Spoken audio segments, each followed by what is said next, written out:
Bismillahirrahmanirrahim. Assalamualaikum warahmatullahi wabarakatuh. Di sini saya Fad Muhammad Lil Albab dari kelas 2A NIM 125803001 akan presentasikan bagaimana harmoni kewajiban dan hak warga negaraan yang negara dalam demokrasi yang bersumber pada kedaulatan rakyat dan musyawarah untuk mufakat. Nah, di sini ada 6. Yang pertama ada menelusuri konsep urgensi harmoni dan hak kewajiban. Yang kedua, mengapa diperlukannya harmoni.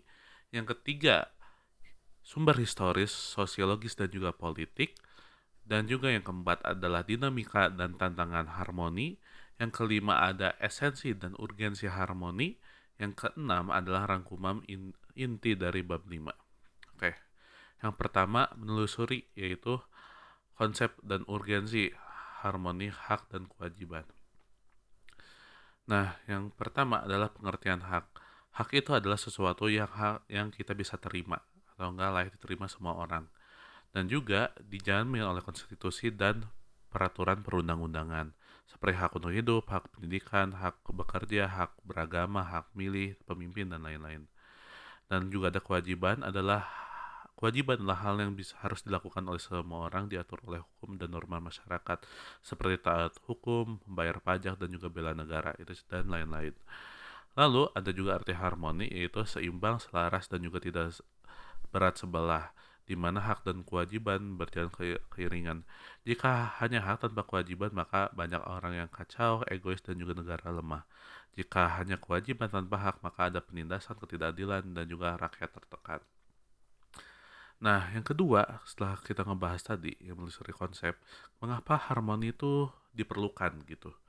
Nah, harmoni ini diperlukan dikarenakan supaya satu, demokrasi sehat.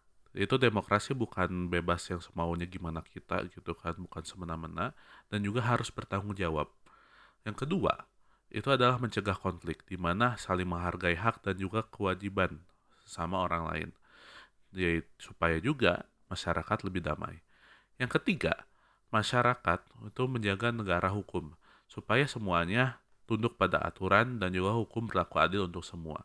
Yang keempat adalah menjamin keadilan sosial, di mana setiap orang mendapatkan haknya sesuai aturan.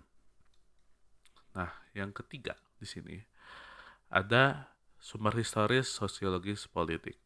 Yang pertama adalah sumber historis, di mana bangsa Indonesia sudah mengenal nilai-nilai. Artinya keseimbangan hak dan kewajiban sudah hidup sejak lama. Di mana contoh warga Indonesia itu yang tradisional itu sudah ikut kerja bakti sebagai kewajiban, lalu menikmati lingkungan bersih sebagai hak. Nah, contohnya itu seperti gotong royong, musyawarah desa, dan juga kerja sama bersama, yaitu dan juga saling membantu. Yang kedua adalah sumber sosiologis, di mana manusia hidup bermasyarakat dan juga perlu beraturan. Nah, contohnya seperti hak berbicara ada, tetapi tidak boleh menghina atau menyinggung orang lain.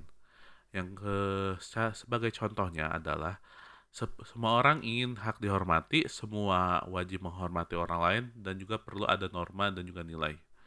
Nah, yang ketiga, ada sumber dari politik nih, di mana negara mengatur hubungan rakyat dan pemerintah melalui, yaitu Undang-Undang 1945, Undang-Undang Kebijakan Publik, dan juga Pemilu.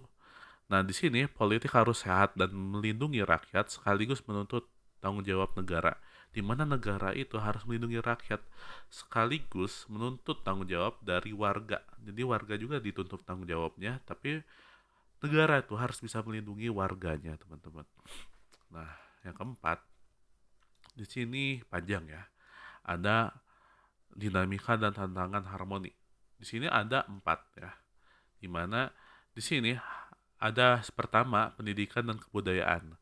Haknya mendapatkan pendidikan, mendapatkan kebudayaan, dan juga mendapatkan informasi. Kewajibannya belajar dengan sungguh-sungguh, dan juga menjaga budaya bangsa, menghormati guru dan orang tua. Tantangannya adalah putus sekolah, bully, lunturnya budaya lokal, hoax, dan dari media sosial.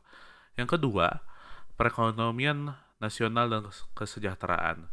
Nah, haknya itu adalah mendapatkan pekerjaan, hidup layak, jaminan sosial. Nah, kewajibannya adalah bekerja dengan jujur, bayar pajak, tidak korupsi, dan taat ekonomi. Nah, di sini tantangannya adalah pengangguran, kemiskinan, kesenjangan sosial, dan juga korupsi yang masih mengakar di Indonesia. Dan juga ada pertahanan keamanan, di mana pertahanan keamanan dan keamanan itu adalah kewajibannya adalah tidak korupsi, taat ekonomi, dan juga bayar pajak dan bekerja jujur, sama gitu seperti yang di atas.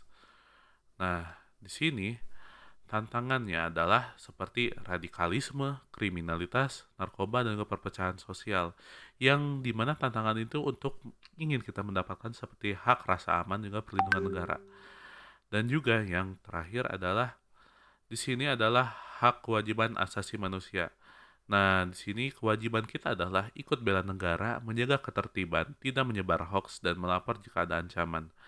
Dan juga hak asasinya adalah bebas beragama, bebas berpendapat, hak hidup, hak atas keadilan, dan di mana kewajiban asasinya adalah menghormati hak orang lain, tidak ada diskriminasi, dan juga tidak ada kekerasan. Tantangan yang kita hadapi adalah intoleransi, ujaran kebencian, pelanggaran HAM, dan juga diskriminasi menjadi tantangan di Indonesia yang masih belum terselesaikan hingga sekarang. Nah, esensinya dalam urgensi harmoni gitu. Dan urgensi harmoni itu apa aja sih? Yang pertama, dalam agama, di mana beribadah sesuai agama, mendapat kebebasan beragama. Kewajibannya kita dalam hal ini adalah toleransi. Toleransi itu maklumi atau enggak saling menghargai. Dan juga hormat pemeluk agama lain, tidak memaksakan agama. Yang kedua adalah dalam pendidikan, yaitu haknya adalah mendapatkan pendidikan.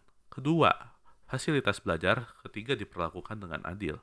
Kewajiban kita adalah belajar dengan tekun, disiplin, hormati guru, dan juga menjaga fasilitas. Yang ketiga adalah dalam ekonomi, yaitu haknya adalah mencari nafkah, mendapatkan upah yang layak, akses pasar, dan kewajiban kita adalah bekerja dengan jujur, bayar pajak, tidak merugikan orang lain, dan juga taat usaha. Nah, yang keempat adalah haknya yaitu dalam pertahanan dan keamanan, merasa aman dan juga dilindungi negara. Kewajiban kita adalah bela negara, jaga persatuan, taat hukum, peduli keamanan lingkungan. Nah, dari hal tersebut, maka kita ada yang keenam adalah inti dari bab 5 rangkuman-rangkumannya. Itu hak dan kewajiban kita sebagai di negara ini adalah hak dan kewajiban tidak dapat dipisahkan. Yang kedua, rakyat wajib mendukung negara. Yang ketiga, negara wajib melayani rakyat. Nah, demokrasi Indonesia berdasar adalah kedaulatan rakyat, musyawarah dan mufakat, keadilan sosial, tujuannya untuk mewujudkan masyarakat adil, makmur, aman, dan juga demokratis. Contoh sederhana dalam kehidupan adalah membayar pajak, yaitu sebagai kewajiban kita, hasilnya digunakan untuk hak, untuk seperti jalan, sekolah, dan juga rumah sakit. Menjaga kebersihan lingkungan, kewajiban. Nah, dari kewajiban itu sehingga kita mendapatkan lingkungan bersih dan sehat, itu sebagai hak kita. Nah, yang ketiga adalah menghormati pendapat orang lain adalah kewajiban. Kita juga dihormati adalah hak kita. Nah, di sini adalah contoh untuk mahasiswa. Hak yaitu mendapatkan kuliah yang baik, yaitu terus juga ada fasilitas kampus, yaitu juga nilai yang adil, pendapat didengar. Nah, kewajiban kita adalah membayar UKT, taat aturan kampus, belajar dengan serius, menjaga nama baik kampus. Nah, di sini adalah beberapa kata kunci ujian ya. Di sini ada hak, kewajiban, harmoni, demokratis, dan juga kedaulatan rakyat, musyawarah, mufakat, negara hukum, keadilan sosial, dan partisipasi negara, dan juga tanggung jawab.